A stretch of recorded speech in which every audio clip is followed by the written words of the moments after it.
Today we are talking about, I'm going to share my screen just to get this up. Share, there we go.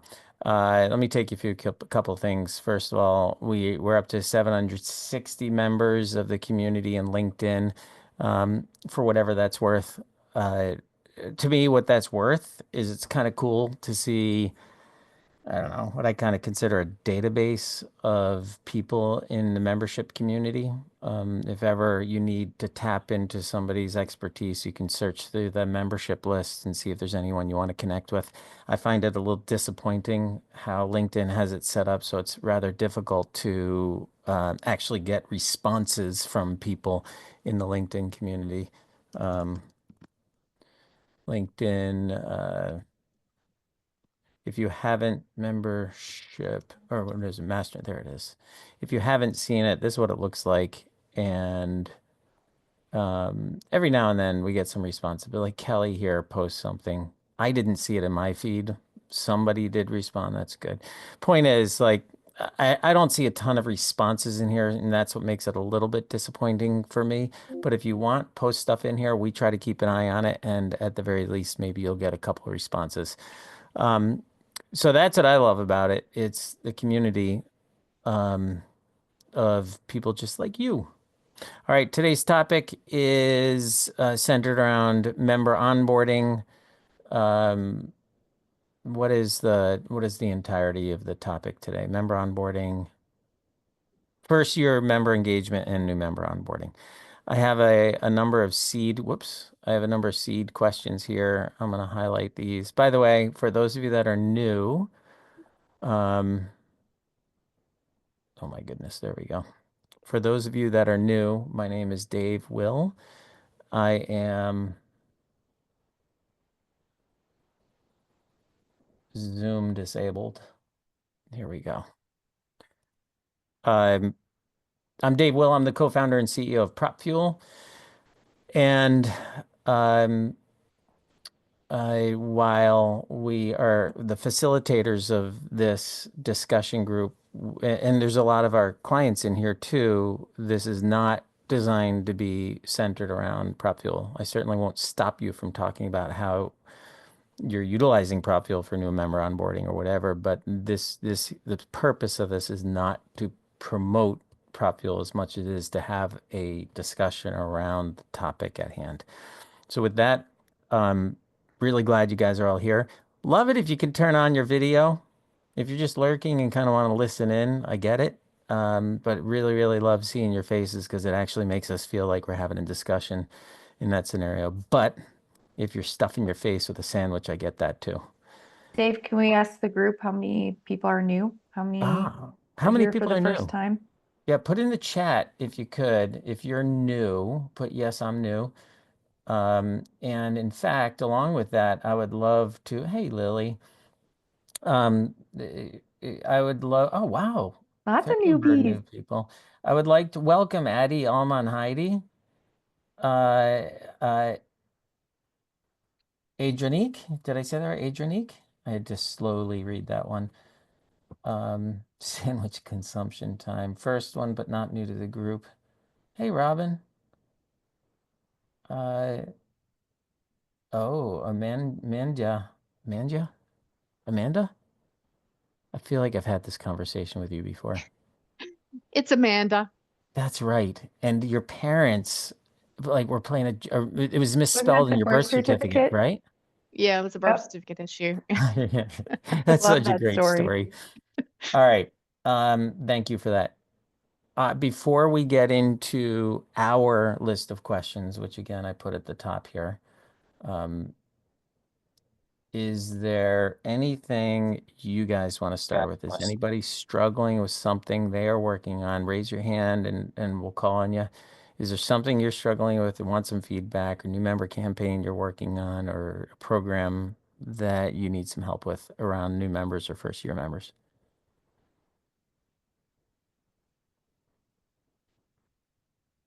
All right. Well, I got some feedback last time that we didn't actually get to our questions because we spend all the time focused on your questions, and they wanted to get into our questions. So let's just start there. I'd love to ask this. What is your current new member onboarding process like? What's working? What isn't? Who wants to start? Oh Now. my gosh, I swear to God, if I have to break out presentations, I'll I do it. can, You know I, me. I'll Go go ahead, if you Alma. want. What do you got? And then Alma and then Amanda. Volume situation. I will show you presentations. I'll turn this right into a webinar. I'll turn this car around if I have to. okay, well, what's working for us? We are actually obviously a membership organization. We have about 1,200 members. We are in the renewal process right now, asking all members to renew their membership. What is Starting, your association, Alma? it's the San Mateo County Bar Association, Okay. and we opened our membership drive in January, and we're closing it at the end of this month.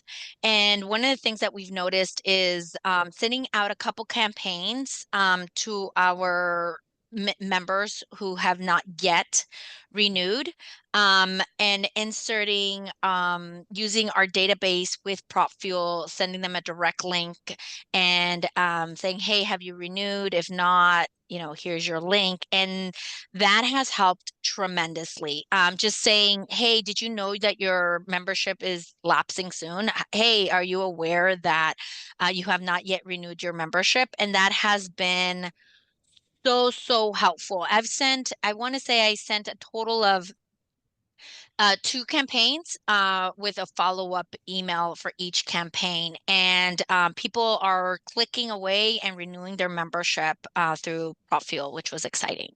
Alma, is that just for year one or first year, or is that for all renewals? All renewals, Is there something you're including. doing that's unique to first year? I mean, we all know that first year members are least likely to renew. I would love to hear if somebody disagrees with that, but I think statistically, year one members are least likely to renew. Is there something you're doing to retain new members? Yes, one thing that we changed from the past, so we give our members a first year free or 12 months free. So they don't really need to pay until the following year, which we kind of some renew, some don't. So what we did instead this time around or this year is instead of saying get the 12 months free and then you can pay initial, the balance, what we're asking is upfront, pay the balance and then you don't pay for until 2027 or whatever it is, right? If they join Yeah. this year.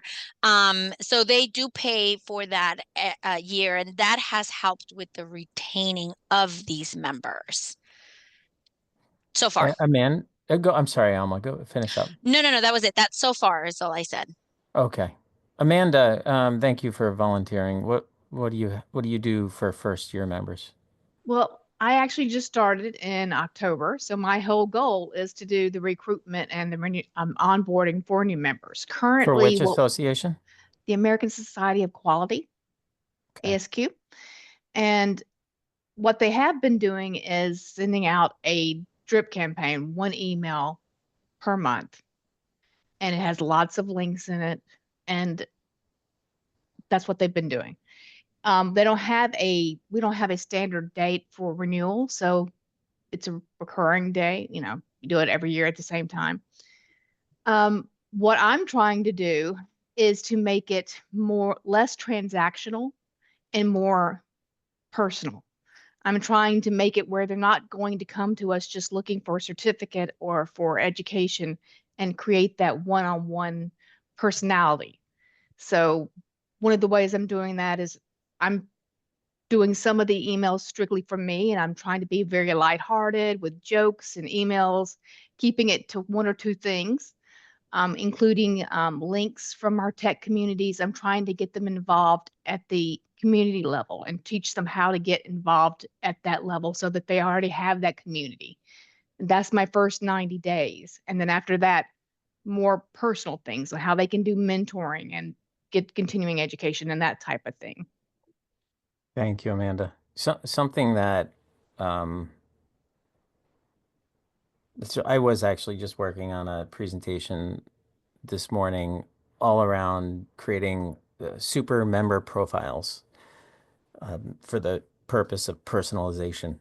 And I say super member profiles because right now, generally, what we know about members is fairly limited. Maybe some demographics, um, maybe some transactional data, oftentimes less it's behavioral data. But man, wouldn't it be cool if you knew your members well enough to know when something's off and you should connect with them? I mean, that's kind of where I want to go with this in time. And I think by collecting the right amount of data, profile data, super member profiles, we're going to be able to utilize tools that companies like PropFuel are going to provide.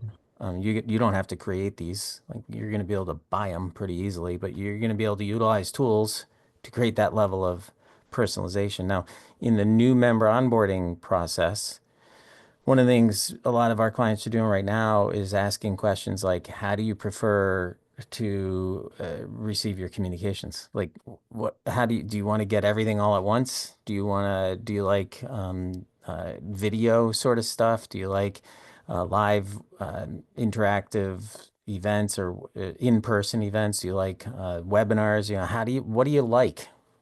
And based on that, we know what to send them, what not to send them. Of course, that creates some process and structure requirements, but um, that's how Amanda, you get to know your members is start asking those questions in their first year. Go ahead, Brittany. Sorry. Amanda, when you say you're trying to make them less transactional too, do you mean in pretty much all of these sequences, you're asking them to essentially make another purchase? We have discovered that most people come to us because they want something. They want that certificate, they want that continuing education, but there's nothing to keep them coming back the next year.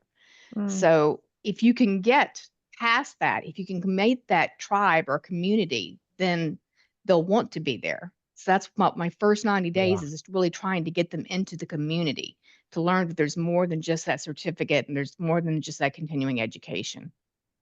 I yeah. love that, Amanda. I belong to EO Entrepreneurs Organization, and it's not because of any of the benefits. I mean, they have great content, great events that I go to, in-person events. I belong to a forum, a small group of people, all business owners. But I do it because of the community, because it's a community of entrepreneurs and it's my identity. It's who I associate with along. So I associate with two groups of people, association professionals and entrepreneurs. Those are my groups. Those are my tribes. And that's exactly why I pay, in this case, like $8,000 or $9,000 a year to be a member of that. It's not cheap, but it's worth every penny. So yeah, how do you is anybody else focused on trying to create a tribe, trying to create like a stronger identity? Ben, can you talk to that at all? Sorry, I don't mean to put you on the spot. I'm just No, curious how do you do all, it? all good. Well, part of my portfolio, I'm the senior manager of member engagement and experience at the Endocrine Society. And Oh, endocrine, awesome. Hi, nice to see you all. Yeah, hey. And One of the things that's in my kind of project portfolio is our special interest groups, the like topic focused communities within our membership. That our membership 18,000, but these are groups of roughly 500 to 1,000 people that are focused on a specific area of interest. So part of what I'm trying to do with our onboarding is connect people to these groups where they already know they have a tribe, already know they have people who share their interests and have less of a chance of getting lost in a sea of 18,000 faces. So, I'm attempting to take advantage of this structure that we have and expand it to allow people more opportunities, create more of these special interest groups to have more of this topic focused areas that people can connect to as a community. You know, there's another thing you guys did at Endocrine, Ben. I don't know if you were involved in this, and it was about, I want to say a year and a half, 2 years ago, Mhm. where there's an advocacy effort. And I think it's a great community bonding. Um, I think when you can get people to share stories Yes. that include emotion Hmm. of their contributions, I think now you're creating a connection between the emotion and the organization.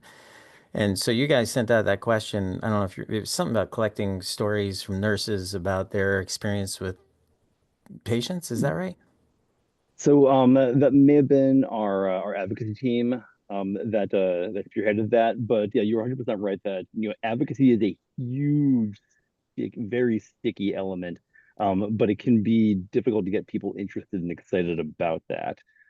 So I think one thing that I love that our GPA team does here is they're great at getting people like getting these low barrier to entry advocacy efforts, and building from there. But like once you get people interested in advocacy and realizing that they can have an impact on a greater scale, then they start thinking beyond that transaction, thinking about they get excited about things. But getting that first foothold can be difficult because it's a little esoteric for some people. Tom has what was it, Tom or Tyler? No, Tom. Tom Hayden had a good question. Anyone doing personal phone outreach? And I'll summarize the chat for you right now for those that aren't reading that. Um, Sounds like some people do. One person does with it. I think it was Topher. Oh no, Tyler said usually after the first month. Um, Pat said we used to, but membership's pretty damn big, and they had a larger membership staff, so now they're using ringless voicemail drops, which people just love the ringless. I mean, it's amazing for something that's so. I'm not a huge fan, but apparently people love it. Um, Meaning like association professionals, not the recipients. I don't know how recipients feel about it. I know how I feel about it. Any other commentary about phone calls?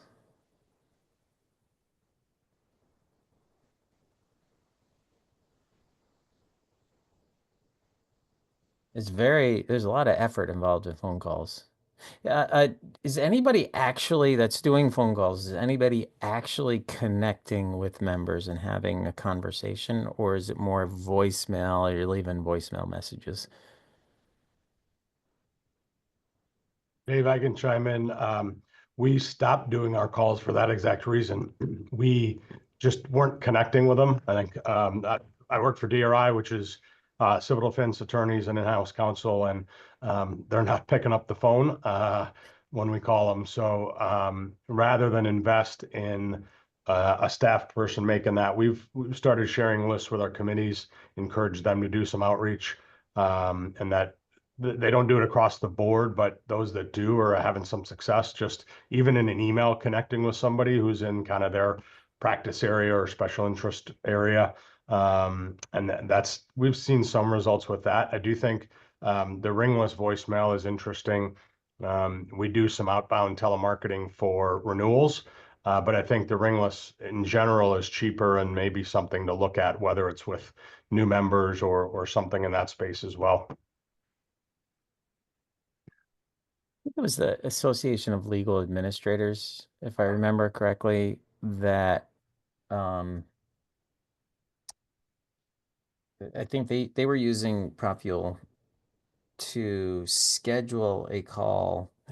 Forgive me, it might not have been them, but one of our clients was using Propfuel to schedule a call with the CEO, the executive director. Clearly, they didn't have thousands of members joining every year. But they were of the size in which their CEO really wanted to have a one-on-one. Maybe it must have been a trade association, would be my guess. Anything else around phone calls?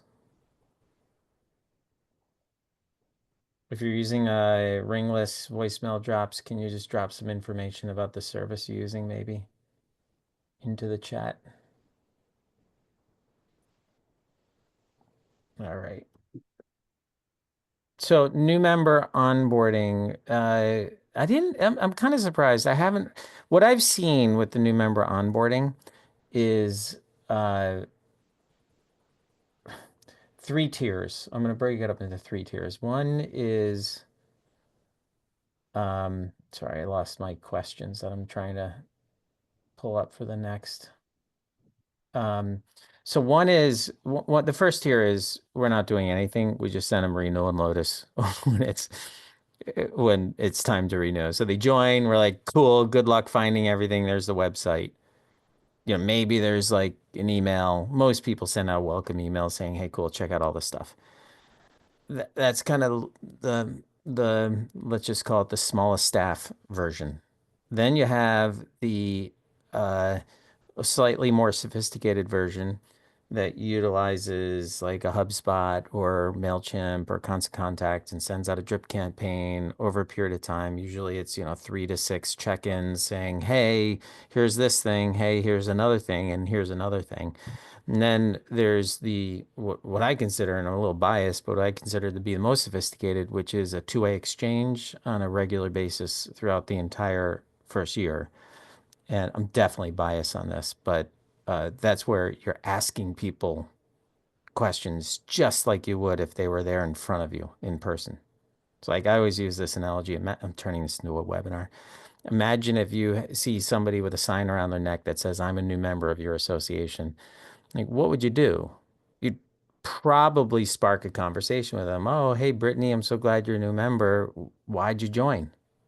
Or what are you trying to accomplish? Or what do you find most interesting about the associate? Like, you're going to spark a conversation, and that's then going to help me determine what I say next to help Brittany. So, like, that's how it happens in a conversation. And to me, that's the most sophisticated new member onboarding when you can have that conversation throughout the entire year. And then you ask for renewal because you've shown them this super personalized approach to your association.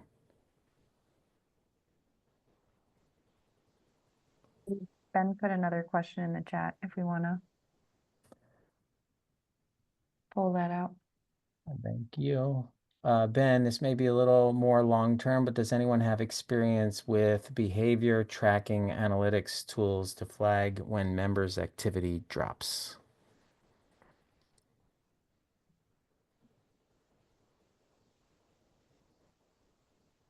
We are right in the middle of trying to figure out how to do that, how to do behavior tracking and figure out when somebody goes from being engaged to being unengaged. What systems are you looking at, or what things are you measuring for that, Kai? We are using Nimble, which is our AMS, and we're looking at a whole bunch of things.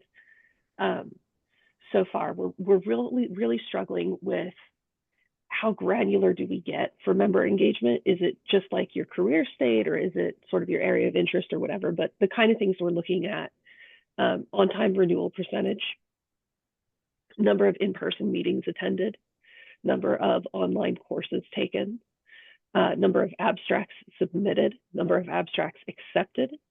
If you get a speaker invite for any meeting, we look at who volunteers for different committees, who gets nominated or nominates a peer for an award, who uses our advocacy, who participates in our advocacy programs, donations to our foundation and to our political action committee. I'm trying to think what else is on the list. Who accesses the journal, and how regularly do they access the journals? That's a tricky one for us to track, but we're trying to get there. So stuff like that. And we're basically right now looking at it as like, here's a whole stack of behaviors. Here's like 20 behaviors. If you're doing 5 behaviors, you're a little bit engaged. If you're doing 5 to 10 behaviors, you're like medium engaged. If you're doing 10 to 15, you're super engaged. If you're doing 20, you're as engaged as you can possibly be. And then that way so we're a medical association. We don't want to ding private practice people for not publishing research all the time. So we want them to have, the other sort of things that they can get instead of trying to do like weighted averages and stuff for all of the different engagement types. What's your association, Kai? American College of Rheumatology. It's a big one. Like, yeah. What, 60,000 members or something? No, not that many. Just under 10,000 currently. Oh, okay. My mistake. So, I mean, you're very much taking engagement scoring essentially into account. I think engagement scoring gets dangerous when you're looking at the individual, but if you can take people and put them into categories like you did, I think that's the most valuable use of engagement scoring. Yeah, I think you're right. We realized when we were looking at individual people that it was just making us crazy. because the people who are unengaged are all unengaged for different reasons. And so like trying to sort of not let those numbers make us crazy was problematic. But we collect, one of the things that we collect in our member profiles is area of interest. And we have like 5 main areas. So we started to blow up the scoring to look at with that area of interest. So people who are interested in the treatment of rheumatology, what's their typical engagement score like? And then if an individual has a low score, but they're interested in that thing, we can kind of start to steer the conversation and say, hey, people like you use all of these resources on our website. Are you using any of these? Would you like to be? Do you know where they are? Can we help you, find stuff? We're doing, actually, I mean, you guys all know it. We're a for-profit software company, but in many ways, I've heard people say, well, an association is just a tax identifier or something like that, but a tax status, a tax filing status. In a lot of ways, we look at our customers or clients the same way you look at your members, especially for trade associations. So we have 300 organizations we're working with. So it's kind of similar to a lot of trade associations. And we do engagement scoring. We do what we call our client health score. And it's a tool that we use internally, much like you guys would use it to determine the likelihood and likelihood of renewal and who needs help. We use it the same way. And much like you, Kai, we break ours down to red, yellow, green. Green, and it's not always perfect. It doesn't mean everybody in the green always renews and everybody in the red always churns. But it's a way of identifying who needs help. And we actually use Salesforce essentially as it's our CRM, but like our AMS is Salesforce, where we use that to create our own report. And what was really interesting for a little while, this is all super relevant, I think, to engagement scoring and that you're doing. What I think is really interesting is for a long time is static in the way that we could look at it and be like, okay, ACR is 17 on that would be a score, a pretty good score on our client health score, right? So ACR is a 17, so they're in the green. Next week they're in the yellow. Well, where were they last week? And we didn't know. So what we're doing now is, and I think Cameron, my partner, set this up. It's not he uses a third-party analytics tool, but he set this up so that now we have tracking so we can see if ACR is doing better over time or worse over time. And that would be super relevant for member engagement is like, is this member getting more engaged? Like if a member is let's just say out of 100 scale, if a member's at a 30, kind of sucks. But what if they were at a 15 a month ago? That's pretty good, right? That's like they're going up. It's all relative to where you're coming from. Anyway, I'm kind of rambling on about engagement scoring now. Anybody else doing engagement scoring? We use it predominantly for retention purposes. So when we're focusing our retention efforts on people that haven't renewed, we've got a score based on their engagement level and tend to focus our renewal efforts, whether that's staff or committee, at members at a certain threshold. Obviously, we're sending our renewal messages, prop fuel messages, telemarketing to pretty much everybody in varying degrees. But then when we're really digging into follow-up, we're basing it on those that we think should be renewing based on their engagement levels, and then less on the ones that just have had very minimal engagement. We're in the process of changing our AMS in the next 10 days. So that will actually give us probably more robust opportunities to use engagement scoring beyond kind of what we're using it at today, which we're excited about too. Wow, you're going live in the next 10 days with the new one? It's actually live right now, and we're doing all of our final checkpoints on that. So we're moving from IMIS to what was Impexium, now Remembers. So we've got the live system back, and we're kind of validating everything and flip the switch on April 1st. So Wow, good fingers luck. crossed. Hopefully IT doesn't play a little April Fool's joke on you then. That's definitely crossed my mind. Yes. Not only IT, but others involved. Yeah. Anyone, let's talk about welcome kits. Going back to new members specifically, Tyler wants to know if anyone else going from physical welcome kits to a full digital process. Kelly, you want to jump in on that? Is that what the hand raise is for? Okay, had to get myself off of mute. My question was for Tom Foley, and I'm sorry, I know you're trying to go to welcome kits. It's all right. Tom, I heard you say you're switching from IMS to another program. Correct. Yes. So you're Impexium. going to Impexium, which they've now rebranded as Remembers. remembers. Yes. Remembers. Okay, we're looking at a new, management system, and we have IMS now. And I'll put my email in the chat. You can reach out. We spent the better part of probably 6 to 8 months evaluating a number of different platforms. And based on our needs, we landed on Impexium. But happy to share any thoughts and learnings along the way. okay, I don't want to take up too much more time I'll email you separately. Sorry, Dave. That's all right.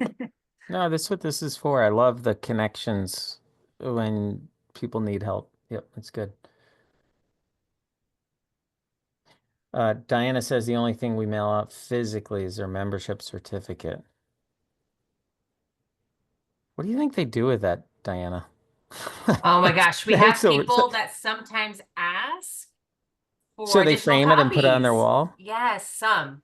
It really What depends on our what member association? firms. We're the American Staffing Association. Yeah, okay. And I think it matters to our small members where they really have brick and mortar. They want to have something on display in the front lobby when people walk in. We've also seen it with some of our franchise memberships. So they're the headquarter renews for all of them, but then their franchisees like having it in their office too with brick and mortar. But we tried something new this year with window decals, like window clings. And we've gotten positive feedback on that. People putting it in their window that has the membership year. But again, our target list for the decals are just our smaller members, our firms that are under a certain revenue point that we believe are most traditionally with brick and mortar locations where they actually have a window to put it on. NCRA, National Contracting and Roofers Association, does the same thing. They'll send out car stickers or stickers for vans, so like their members are driving those vans with the ladders on them and they like to have their sticker NCRA stickers on them. Yeah. And RCA. Well, it's the same idea. Like some of them have like window clings with their local membership at their chamber, and so they can have them like all lined up. They've been a member of for all these years. But we don't have I dropped our welcome page site that we send to new members when they are approved for membership. That has kind of a getting started guide with the welcome video and stuff. I really like this topic. Somebody said, I lost it. Somebody said something about, oh, there it is, Kelly. We only email digital certificates. We don't mail, we just don't have the time and resources to do that for new members. Be a full-time job and it costs money. Dues are too low. Amen to that, sister, because wait, I want to show you guys something. Hang on.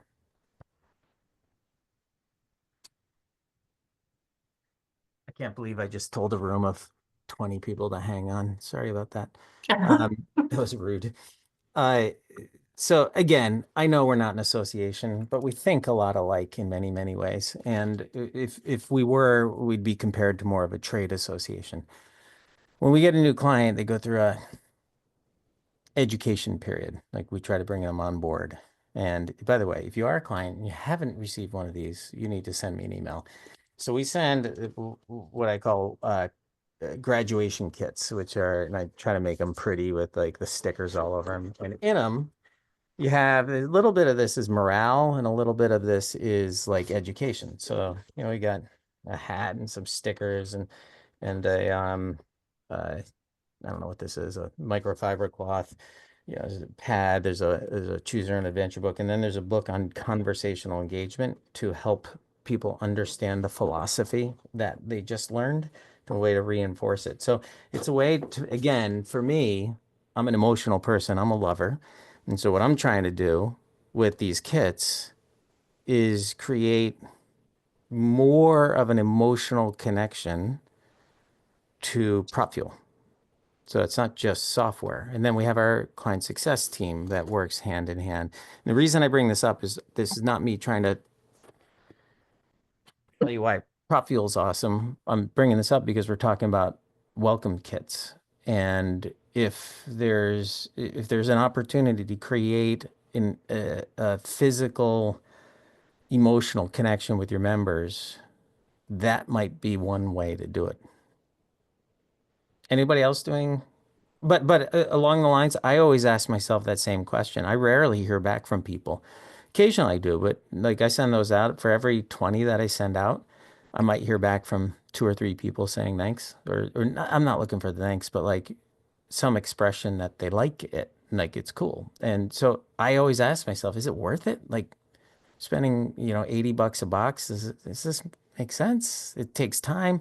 Like what are we getting out of it? I can't measure that. Kelly? I was I do gifts of membership. And when we do a gift of membership, that's a little more personal. It's not just the automated email that, welcome and etc. I connect the person that gave the gift of membership with the person who gets it. And I do links to their chapter and their, how AFS is structured. I work for the American Fishery Society. I send it to these students and I'm like, this is, congratulations. It's very personal. I don't feel like it looks like an automated email at all. I attach the certificate. It's just digital. We don't mail real ones. And I think no matter how many I send out, I get like one reply. Oh, that's great. Thanks. Like these are students and the professors are giving them memberships. And then I send them all this information and nothing. I'm like, it just blows my mind. I'm like, I don't know. The fact that you said, you send these boxes and things out, and I'm like, wonderful. And like, you don't get replies from a customer who wants to work with you. It's shocking. I've, The etiquette. I don't yeah, know. what's interesting is I've learned, so my last company, I remember for Easter, I used to go into the office with my kids at the time they were young, and we'd put Easter eggs around, and literally each person would get an Easter basket with stuff in it. And I thought that was fun. And I remember this one year, I was traveling and I was thinking, I wonder if people got it because I hadn't heard anything. Like you would think, like people would be like, "Oh my God, this is so fun! It's so good." Now, is that why I was doing it? Not really, but it's kind of fun to see the response, like seeing somebody open their present and get happy about it.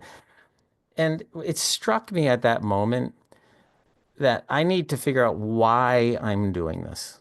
Like, the same is true with the gifts. Are you doing it for the response or are you doing it for the impact? And I had to mathematically say, the reason I do these Easter baskets for the employees in the office is because this is going to sound really cold, and it's not solely cold. I want them to stick around. I don't want them to leave because it's expensive when you lose an employee. I want them to enjoy their time at work for the same reason. It's all about retention and value. And the same is true with our members. And so whether they respond or not, Kelly, that's an emotional thing that you and I have to deal with. But it doesn't change the reason we should be doing it. Okay. And the same is true with member gift baskets and client gift baskets, but it is time consuming and does cost money. All right. Any other comments on the gifts? Yes, Laura.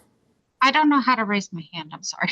There's a down at the bottom is a react button. If you click on that, Oh, it's on then React. raise Okay. hand. But then go ahead though. So we just had an analysis of our new member kit. So ours looks like this. It's, so you can see it. It is a personalized calendar. So it says your name on every page of the calendar. And then it has directions to, it's a letter from our CEO and the chair, and then directions on the different web pages that you need to go to. But so whose calendar did I steal here? So Bridget, so she's got her name on all the different pages. So we feel that it's personal. Every once in a while, someone will get it and post it on LinkedIn, like, oh my gosh, I got my calendar. It's so exciting. But people don't have desks anymore. So like, are they putting them on their desks? It's like one of those things. So this cost us about, well, last time I checked, $13, but I'm sure it's probably closer to 15 at this point with postage and everything. And so we kind of did a tear down, like Leonardo da Vinci style, where we went through each page of it. We're going to do another one. We like the mailer. This is cool. People see it, that kind of thing. I'd open it. Yeah. But we really want to, like, is this the best way we're spending our money? We do like personalization of it, but I don't know. Like, again, are people having desks? I don't know. So we are kind of, going through this process. So I was super excited that this was the topic. And I do want to mail something to people because I think that, we're not mailing it every year. It's just when they join. But I feel like it, is the connection, the initial connection with us. And I just think it's important. I like tangible things. I'm old, like I'm an elderly person. And, I like to get the magazine in the mail and I like that kind of thing. So, I do enjoy the online convenience of everything, but I, like to touch things. So that's kind of where I'm coming from, but I don't know if you guys have any thoughts or feedback, but, that's what we're doing. Rick, what do you got? So Kelly, I've worked with a lot of students at the local, regional, and national level. And one of the biggest challenges is timing, because students, depending on the time of the year, if you're trying to communicate to them about jobs, you want to reach to them early in the spring semester before they start searching for jobs. If you want to encourage them to join the association, you want to get to them as early as possible in September when they first get to school and they start thinking about when they want to, participate in things. When we've wanted to send something to students, we've run it going to them directly. We run it through faculty advisors, professional advisors, student chapter leaders, just reinforcing the messaging. And then, of course, there's always the issue of, are they going to respond to a physical mailing or are they only thinking about digital stuff? A lot, I have a son who doesn't even bother with regular mail. I don't even know if he even knows how to send a letter. And he's in his 20s. He does everything electronically. So I don't know that, they're always going to respond to physical mailings. So I just found that, kind of reinforcing it through various channels will get a greater response. But we've even given away membership to students as well. And, we do it really just as a way to, first of all, bolster our membership, but also to kind of put something back into the system. And, so far everybody has said thank you. They're not effusive in their responses, but at least they do acknowledge that we did give them free membership. And just explain to them, hey, it's we're giving them membership really just for the first year of their in the association, and after that it's up to them. But what I do personally, for our local organization, local chapter, is then I reach out to each of those individuals and try to invite them to participate in the chapter. I want you to be on a committee. I want you to be involved in the leadership or whatever. And I find if I get them plugged in and participating, they're going to be more engaged. If we just send something out, it's kind of out of sight, out of mind. You may never hear from them, like you said.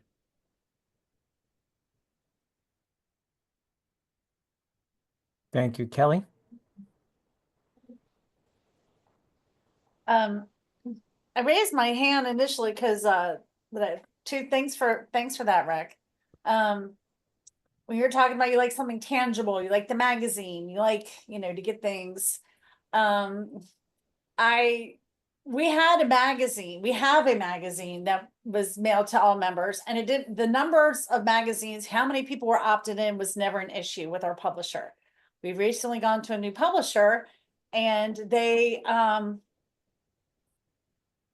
it's a whole new ballpark. Like, we have a minimum number of magazines until they start charging us for every magazine. So we've had to switch gears and make everyone not opted in, and then they had to physically opt in to get this magazine.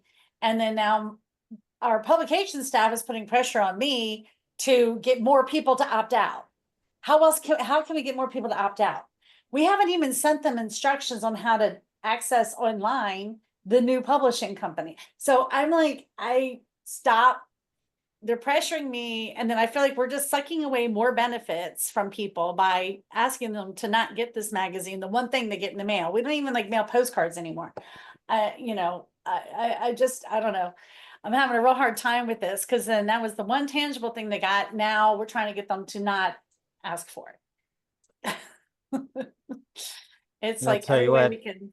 I've had these two things, both of them from Penn State, actually, where I went to grad school. I would love it if they sent me a note saying, "Do you want to?" It's like I feel bad. I want to read them, but I never do. And then eventually I get sick of seeing them and I throw them away. Is this a good use of their money? Probably not. So if Okay. they sent me a note saying, "Do you just want these digitally?" I'd be like, "Uh-huh." That'd be awesome. Takes the stress away from me. And I've I seen a like lot them of like people. digitally broken up one article at a time in a drip campaign, so I don't get overwhelmed and have to read the whole issue at once. Right? Yeah.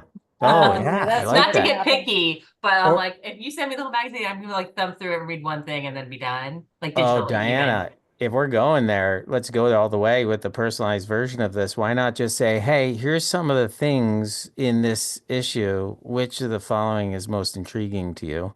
Like, Hmm. here's like four main topics. Which topic? And then show me the three articles around member engagement or whatever. Like that would, or I want to get a job, but show me the job section. Like, that'd be Yeah, because I don't awesome. even read digitally fully. I just Yeah. skim it. Yeah, I look through the titles.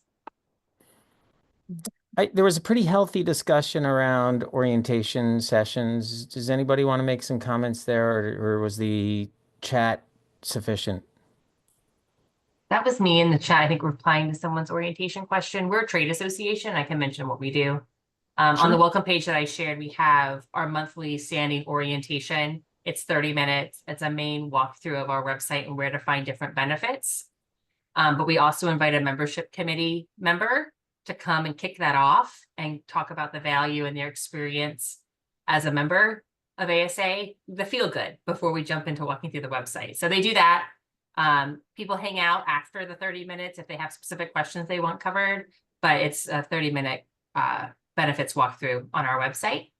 Then we also do one-on-one orientations. Our account managers send out their Calendly link in every single email to schedule time to chat with them about benefits and to do orientations or if they have any questions. And so our account managers get a few of those a week, every week, for orientations on benefits. And then lastly, we do very customized orientations for our member firms when they join. If they have annual gross sales over $25 million, we will do very customized orientations with our senior leadership, basically one rep per department.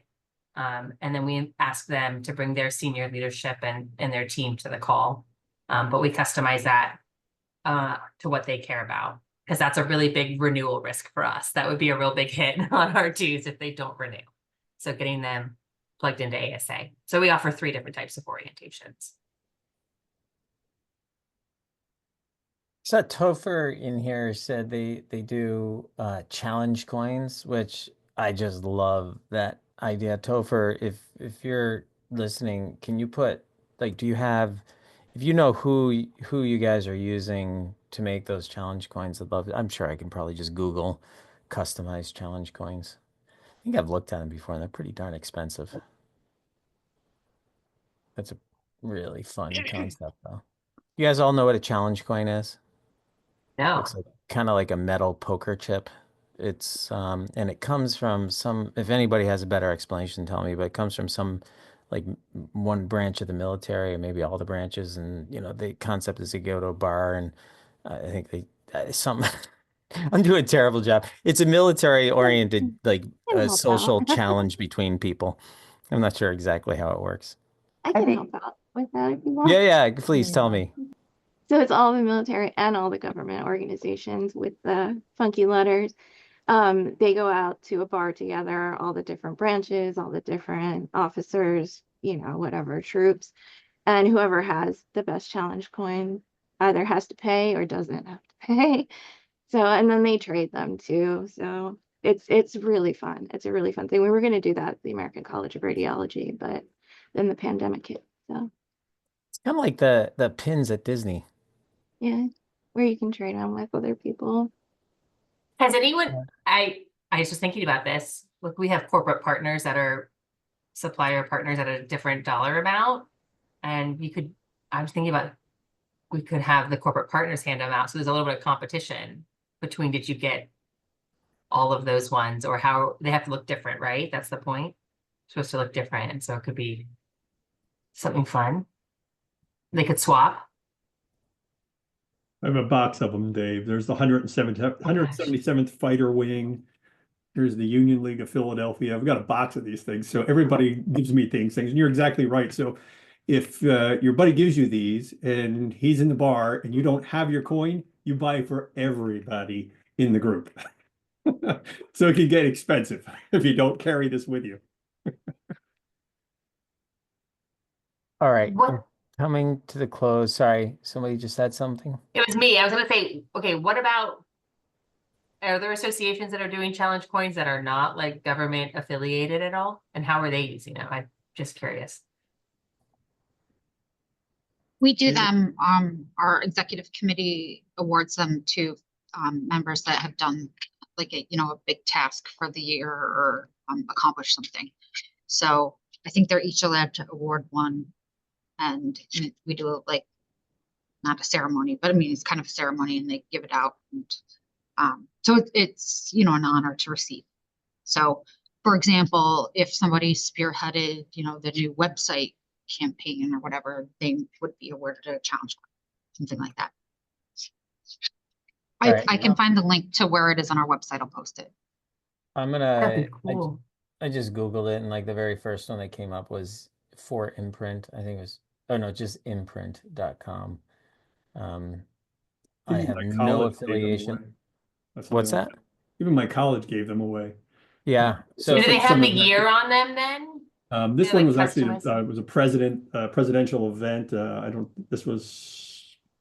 think it was an anniversary of the university, but it was some event that alumni were invited to, and the president gave it out just to the alumni who were at that event or something. all right, loved this discussion. We always come to the table with a few questions, but I much prefer, honestly, to see where you guys want to go with the conversation. I would love to hear, are there any ideas while we have you here of topics that you'd like to discuss around membership?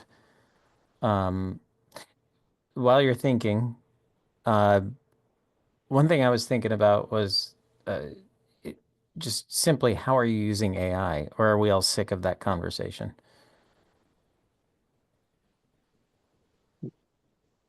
I know it's kind of beaten, but I thought maybe getting a bunch of membership people talking about that might be kind of cool. Yeah. No, not sick of it. Okay, that's good. Good. Give me a thumbs up if you like that idea, or if you have another idea. I actually prefer you guys come up with something.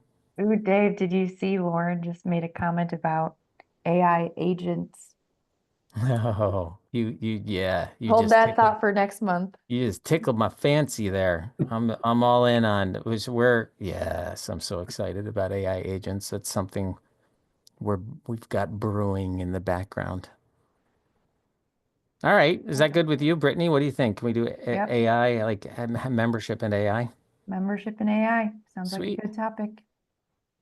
Come to this next month with your favorite prompts for ChatGPT or any of the other tools. Oh, acquiring new members. That's a really good one. That is a good one. It's a hard one too. Yeah, we'll add that to the list. Addie, excellent. Bring your coworkers. The easiest way to get and stay on the list is to go to LinkedIn and sign up for membership masterminds. Like, so if you have coworkers you want to invite or friends you want to invite, just tell them to go to the list. Brittany, are we going to LinkedIn and getting new names and putting them into our email? Okay, cool. So if they go to their, or I think you can just go to membershipmasterminds.com, right? Yeah. Okay, and then, but you'd still have to sign up on Just, LinkedIn. yeah, the LinkedIn group is the easiest. Yeah, just go there. You guys should all Rock be on, part of it. guys. Have a great day. This was really fun. Thank you for the break.